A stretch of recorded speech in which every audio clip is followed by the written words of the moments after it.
Open up your Bibles to James chapter 3. It's awesome to be with you guys tonight. My name's Stephen. I'm one of the pastors at Great Oaks Church, and we say this every single week, but Salt Company is the ministry of Great Oaks Church, and I just want you to know Great Oaks is a church for you. We believe that college is one of the most critical times in your life, and we want you to have a church family that can walk with you during this season. So James 3 tonight. It's awesome having Village Creek here. Abby, once again, shout out. We'll just wave one more time. Hello, Abby. Yes, that is awkward, but it's lovely. Camp is a great thing. If I were to tell you to do two things, like with 2 summers in college, I'd say work at a camp, go overseas. Those are the 2 things I would tell you to do. I did both of those things during my time in college. And just like Andy said, I can also say God changed my life through Bible camp. Loved it. Was not at Village Creek, though I love Village Creek. I was at another Bible camp, Miranda. Twin Lakes Bible Camp. Let's go. Miranda, how many summers did you do at Twin Lakes? 3 summers. Wow. So I only did 2. Twin Lakes is a great place, so great that I did 2 summers there. My first summer and my second summer were kind of different from each other. Both great, but different. So here's how Twin Lakes Bible Camp would work. Maybe it's similar, Andy, to Village Creek. We'd show up the week after Memorial Day, and they bring us in for 2 weeks of training. And during this training, we do stuff like learn how to belay for the rock wall, learn how to drive boats, and teach kids how to wakeboard. Yes, camp is awesome. I was at Boat Driver all summer. It was great. We do all sorts of training, things like that. But on the very first day, they'd pull us into the room, and they would give us our staff key for the whole summer. Now, there were these like metal keys. It wasn't like a flimsy, like little key. It was like a heavy duty metal key. And on each of these keys was stamped a letter. And there were 3 letters, S, M, and D. Now, summer staff got, guess it, the S key, summer staff. It was an okay key. It could open most closets, all the cabins, pretty much anything that a summer staffer needed, you could get to, but it was pretty limited. Outside of cabins and like closets, you couldn't open anything. Summer number 2, so in summer number 1, I get the S key. It was all right. Summer number 2, though, I don't know how this happened. I even called the director of the camp this week and asked him. He's like, I have no idea how this happened. We show up day after Memorial Day. First meeting, they pass out keys, and on my key is not an S, it's a D. The D key was director key. The director key was awesome. It could open up virtually everything at camp. The only thing, there was a master key that could open up the director's office. I still don't understand why there's a D key that can't open the director's office, but it's not my system. That was the only door it could open, and there wasn't really anything I cared about in the director's office. The only thing I cared about is the D key opened the kitchen. Yes. As a 20-year-old college student, opening the kitchen was incredible. So every single night, these are the things you get to do as a camp counselor. I would actually sneak my cabin out of our cabins, and we would go raid the kitchen. I was the best counselor like in the camp. Everyone loved me. They didn't know why. It was because I had the D key, and I could unlock the kitchen. Every night, cereal. I tried every combination of cereal you can imagine. Raisin Bran with Lucky Charms, not so good. Raisin Bran with peanut butter, the best combination of cereal out there. Raisin Bran and peanut butter, incredible. We would go into the fridge, like get all the leftover pizza, eat pizza all night. It was awesome. Miranda, did you ever get a D key? Yeah, no, you didn't, because you were not special enough. I got the D key. The D key unlocked everything except the director's office, but who cares? There was just paperwork in there. It opened the kitchen. Here's what we're gonna see tonight. Just like the D key opened up the entire camp, gave me unlimited access to everything, it unlocked everything, we're gonna get the D key of James tonight.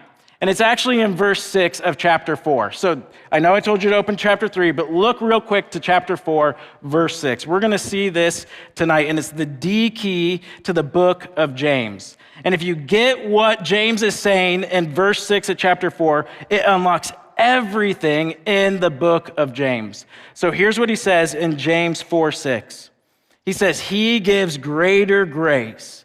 Therefore, he says, God resists the proud, but gives grace to the humble. This is the key to the whole book. It unlocks everything, all the meaning, how you understand the entire book of James is right here in verse 6. God resists the proud and gives grace to the humble. Think back to what we've seen this semester so far.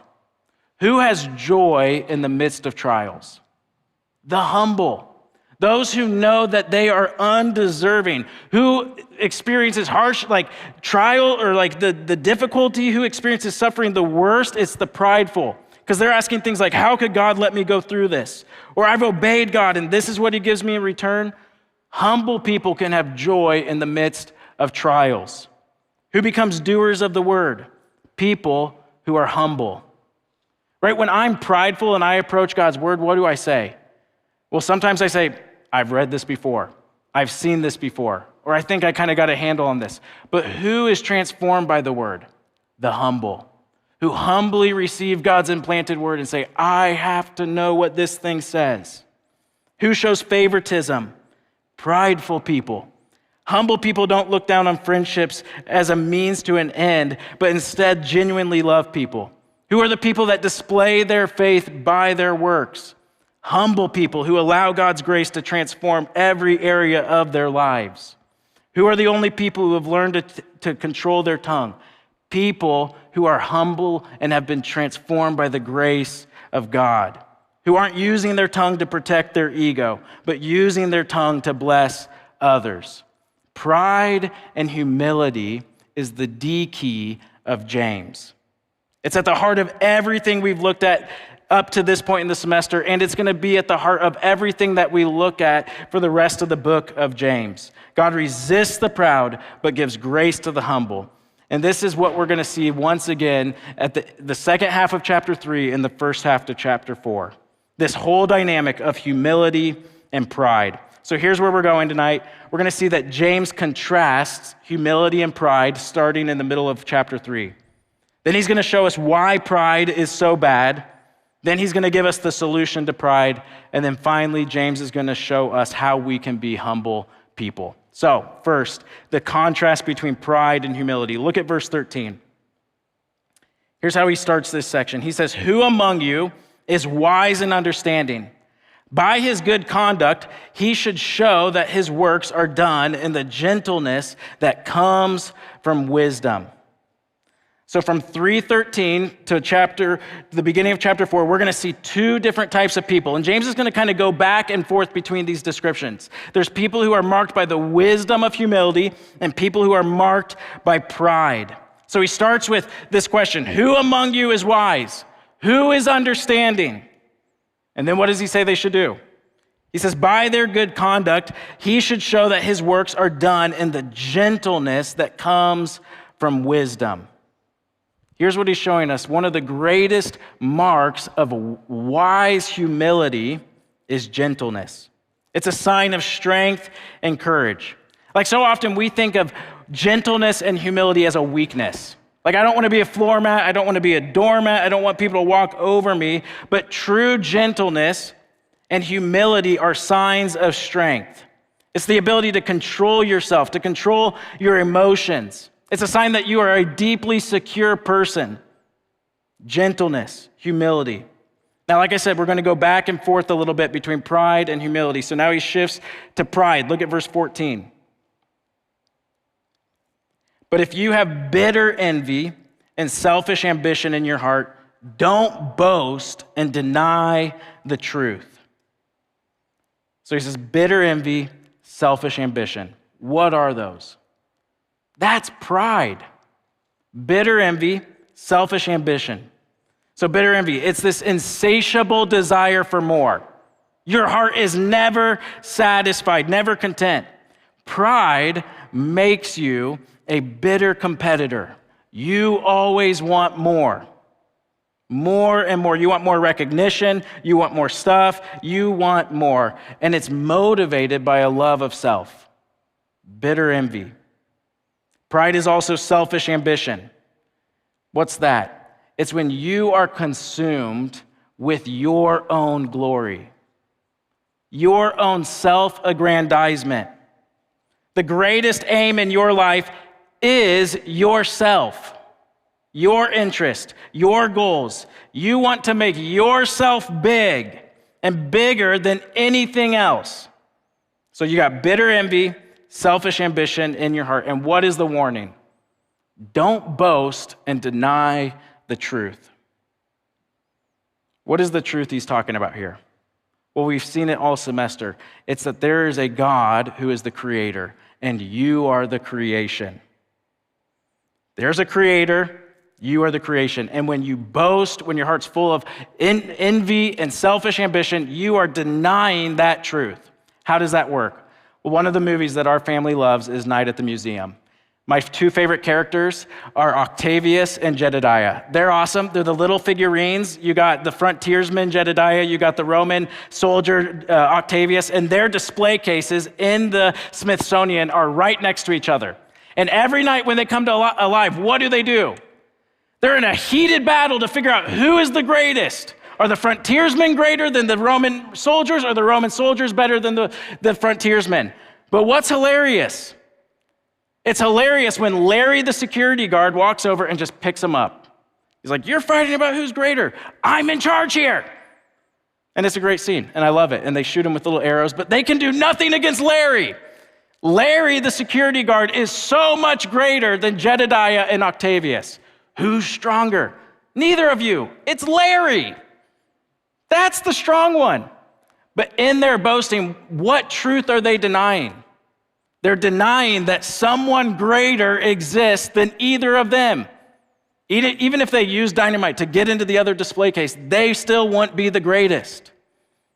Boasting denies the truth of the existence of a greater power. When we boast, we claim we are great. We are denying the truth. Now, verse 15 shows us where this pride comes from. Look at verse 15. Such wisdom does not come down from above, but is earthly, unspiritual, demonic. So such wisdom, bitter envy and selfish ambition, pride, it doesn't come from above, not from heaven, not from God. It's not what overflows from someone close to God. What is it? It's earthly, unspiritual, demonic. Earthly. In the world corrupted by sin, we are in competition with one another. We compare ourselves with each other. That's how the earth, how the world, how humanity works. The way we reinforce that we are great is by finding people that we are better than. Pride is earthly. Pride's also unspiritual. At the heart of spiritual life is recognizing that there is a God and we are not him. That there is a creator and we are the creation. That there is a holy God and we are unholy. It's seeing that we were created to glorify him and not ourselves. So pride and true spirituality cannot exist in the same heart. So this false wisdom doesn't come out of a heart of spirituality. It comes out of a heart that is unspiritual. It's demonic. Think about this. What caused the fall of humanity? So in Genesis 1 and 2, God created the world and everything was perfect. It was created according to design. Everything was perfect. And then you get to chapter 3 of the Bible. Literally in my Bible, it's like page 3 of my Bible, and you get Genesis 3, and what happens? Well, you have Adam and you have Eve and you have a serpent, the devil, and he tempts Adam and Eve. But how does he tempt Adam and Eve? What is the lie that he tells them? He says, don't you want to be like God? What's that? Pride, selfish ambition.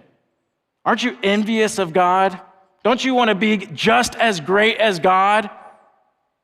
Pride is demonic. It caused the first sin, and it's behind every other sin in our lives. So that's where pride's from. Now, what does pride produce in us? Look at verse 16. He says, for where there is envy and selfish ambition, there is disorder and every evil practice. What does it produce? Disorder and evil practice. Disorder. it causes us to live in constant competition with one another. And not like the joyful recreational competition that God gave us as a gift, but no, a combative competition with one another, where there's never peace. There is bitter competition. The only way to prove that you are great is if someone else isn't, right? How do we know that the Mavericks are better than Augustana? Is that the game, Grant, that you caught the go-ahead touchdown? Yeah, it's because Grant caught a go-ahead touchdown in the end zone and we went ahead and won that game. How do we know we're better than Augustana? It's because we won. They're not good. We are. Like the only way pride can feel pride is if there's someone else you can look down on. It causes bitter competition. And not only that, it produces every evil practice. I don't know if you realize this, but pride is so sinful, it actually can cause you to sin in other ways. Like, think about that. Pride is so sinful, it can produce other sins. I'm going to quote a theologian named C.S. Lewis a lot tonight. So I have about 4 quotations from him tonight. And he wrote one of the greatest books in all of Christendom. It's called Mere Christianity. If you have not read it, 10 out of 10 would recommend. It's fantastic. And his chapter on pride is so helpful. So I'm going to quote quite a bit of it tonight. Here's how he describes this dynamic between disorder and every evil practice. He said, the center of Christian morals is pride and humility. Pride is the essential vice, the utmost evil. It was through pride that the devil became the devil. Pride leads to every other vice. It is the complete anti-God state of mind. Pride is essentially competitive. Pride gets no pleasure out of having something, only out of having more of it than the next man. We say that people are proud of being rich or clever or good-looking, but they are not. They are proud of being richer or cleverer or better looking than others. If everyone else became equally rich or clever or good looking, there would be nothing to be proud about. Take it with money. It is not the greed for more pleasure. It is pride, the wish to be richer than some other rich man.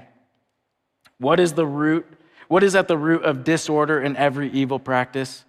Pride. Living for your own glory, living for your self-aggrandizement, never being satisfied and always wanting more. Now, how does that contrast with the picture of humility? Look at verse 17. He says, but the wisdom from above is first pure. It's pure, not tainted with false motives or selfish ambition. Then peace-loving. It's not competitive and comparing. It's not the disorder of pride, but it's peace-loving. It's gentle. It's not aggressive, not lashing out when it's threatened. It's gentle. It's compliant, willing to be led, full of mercy, willing to show mercy to others, not looking down on them. Good fruits, obedience overflowing out of the heart. Unwavering. It's not shaken by the circumstances and situations in life. Without pretense. That means wisdom from above, without pretense, is where there's no ulterior motive for why you're doing what you're doing. You realize pride gives you an ulterior motive for everything that you do. That friendly, like maybe you're kind, like pride makes you look kind, but really it's because you just hope that person helps you advance in some way. It's without pretense. And the fruit of righteousness is sown in peace by those who cultivate peace. This is the portrait of humility that James is giving us.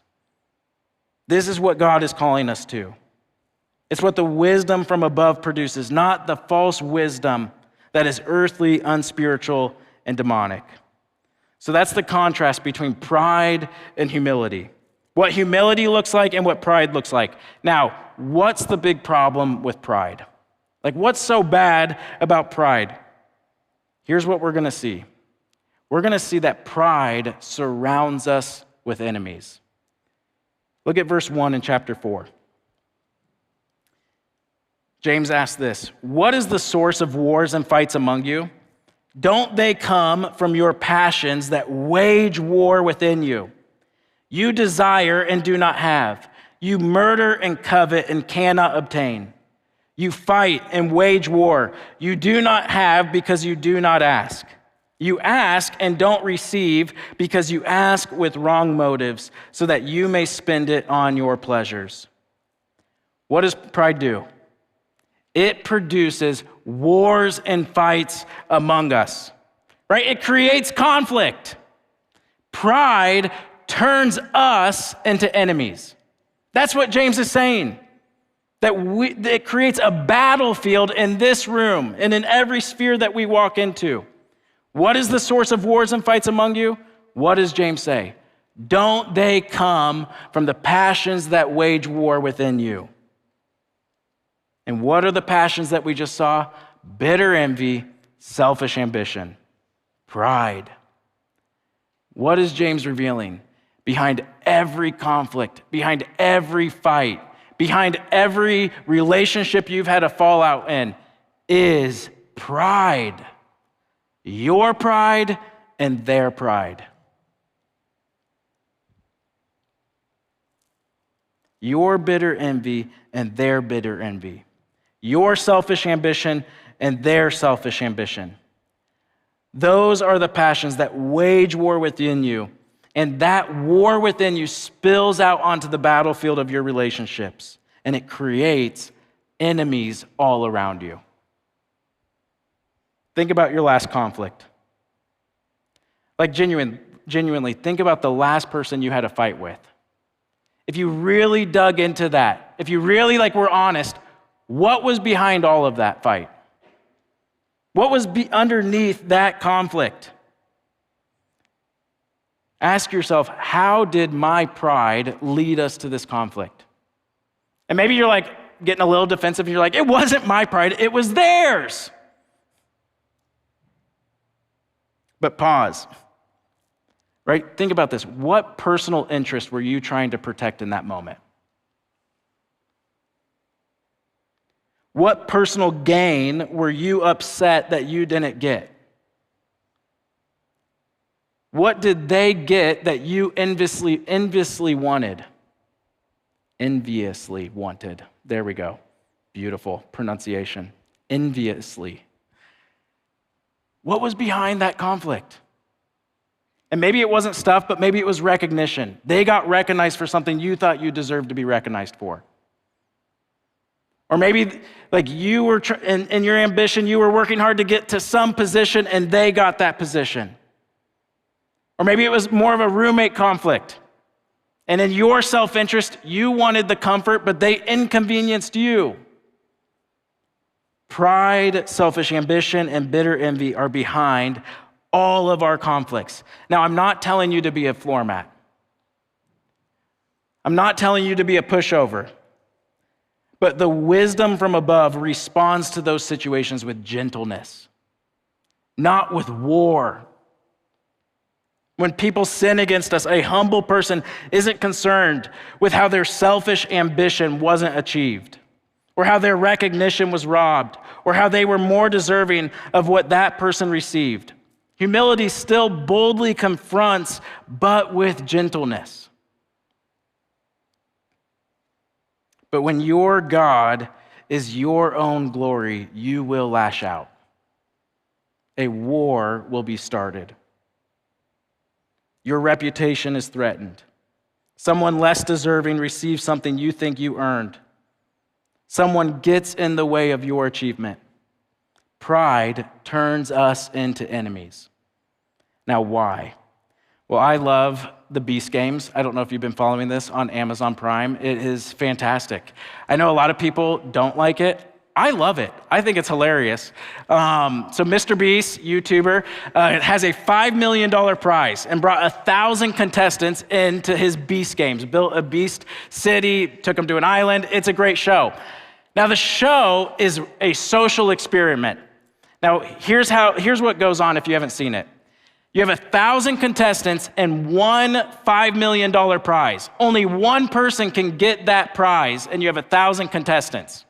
So by definition in the show, everyone is against each other. But what happens?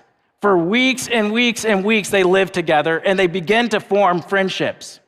And then Mr. Beast puts them in all these situations where they have to decide if a train runs over their best friend or a train runs over this other person who's this other person's best friend. And it's hilarious because you see trains smash dummies and it's like, this is awesome TV. Let's go.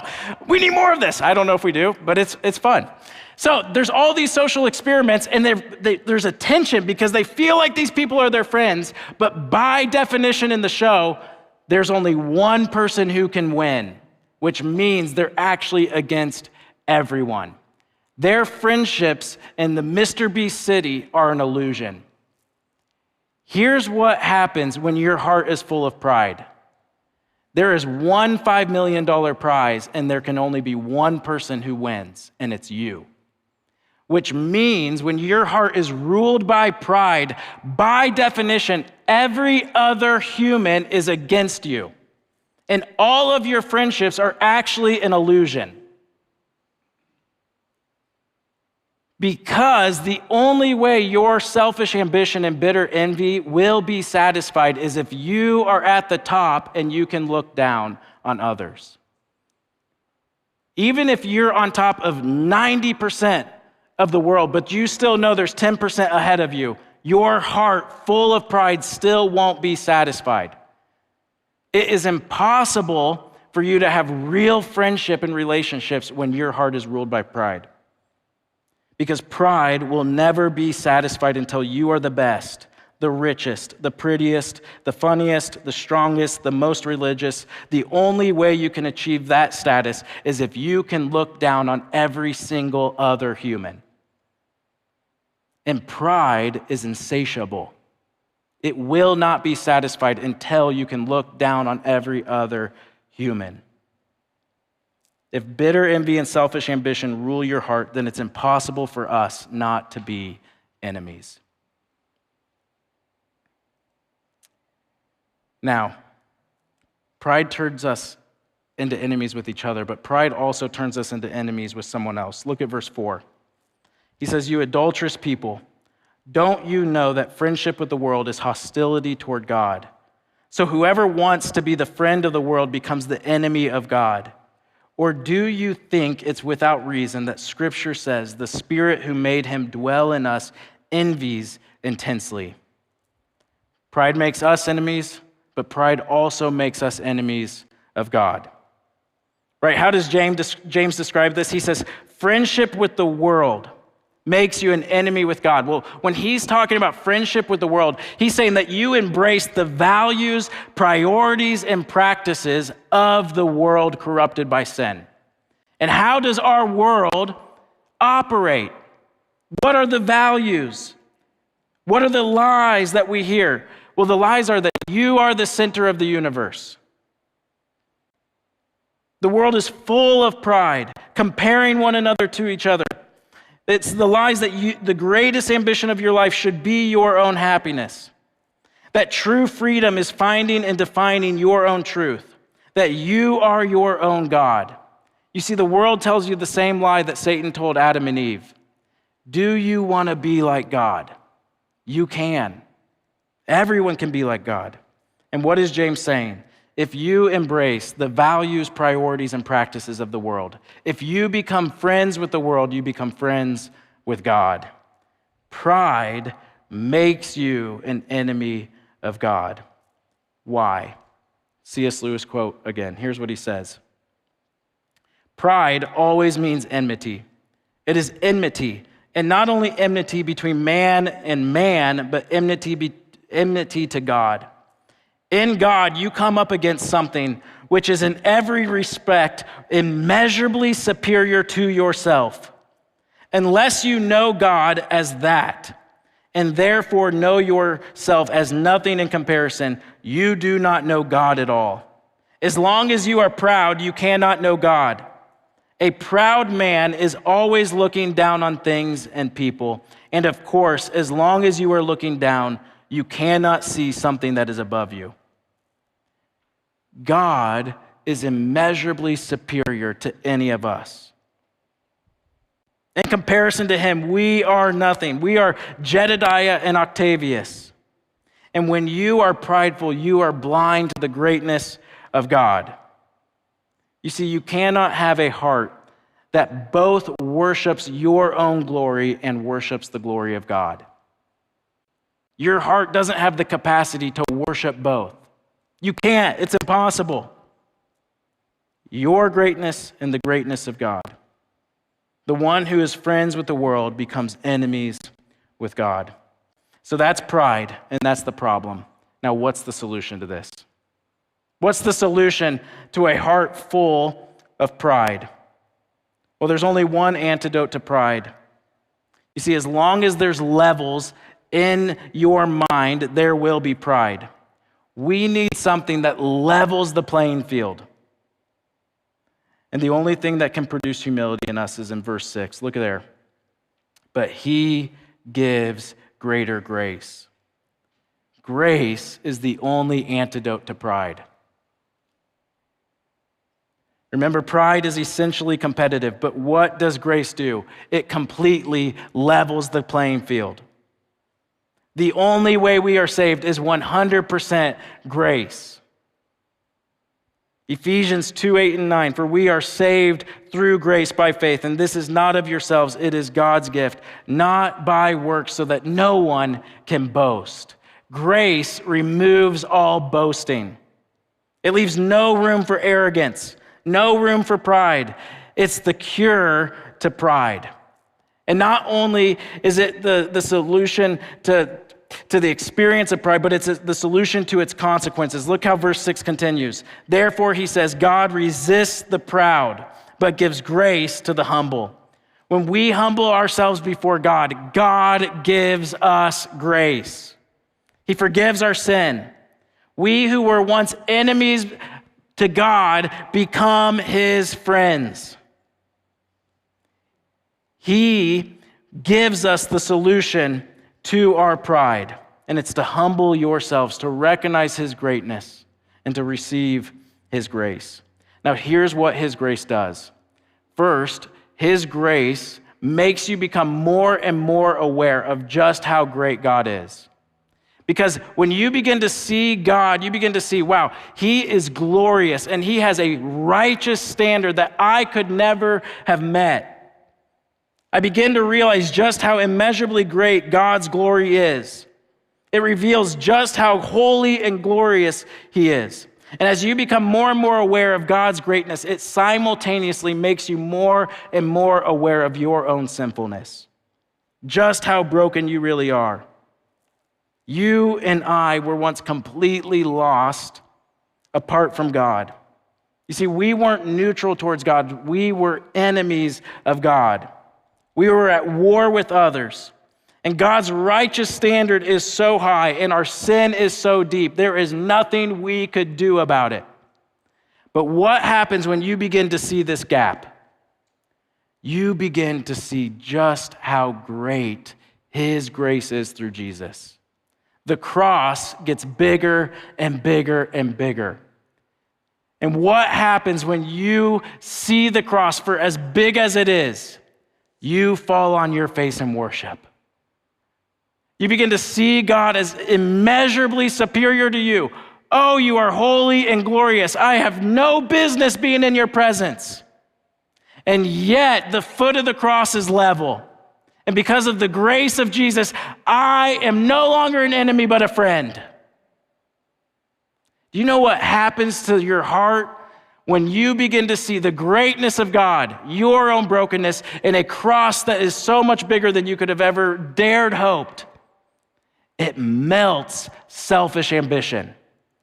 Because all the things you were once living for, your own life, your own priorities, your own goals, they become so small. It's like, how could a career be something I live for when there's the greatness of God immeasurably superior to anything I would set my hopes and aspirations towards in this life? What happens to bitter envy? Oh, Jesus' grace has fully satisfied my heart. What could anyone else in this room have that I don't already have tenfold in Jesus? Selfish ambition and bitter envy melt When you know that you were once an enemy to the King of Kings and Lord of Lords, but at the foot of the cross, the ground is level, and by his grace you are saved. It's grace that changes us. It's grace that's the solution to our pride. Now, seeing this isn't a one-time thing. It's not a one-time thing that you see this and now you're just a humble person for the rest of your life. Here's how James ends. He gives us 7 humility verbs. The 7 humility verbs, and we're going to rifle through them, don't worry. Here's what he says, verse 7, therefore submit to God. If you want to continue to grow in humility, submit yourself to God every day. Saying, God, not my plans, but your plans. Not my glory, but your glory. Not my fame, but your fame. Not my recognition, but your recognition. My whole life is in submission to you. Here's the second verb, resist. Resist the devil and he will flee from you. The devil took out all of humanity with the sin of pride. Resist him. Resist his lies and temptation to see your purpose as your own glory. Here's verse 8, draw, the third verb. Draw near to God and he will draw near to you. Do you know what will consistently produce humility in your life? Spending a lot of time in the presence of greatness. If you spend a lot of time in the presence of greatness, you won't be able to help but be a humble person. Knowing I'm not a big deal, he's a big deal. Draw near to God. Spend time in the presence of greatness. Cleanse your hands, purify your hearts. The fourth and fifth verb. Cleanse and purify. Fight sin.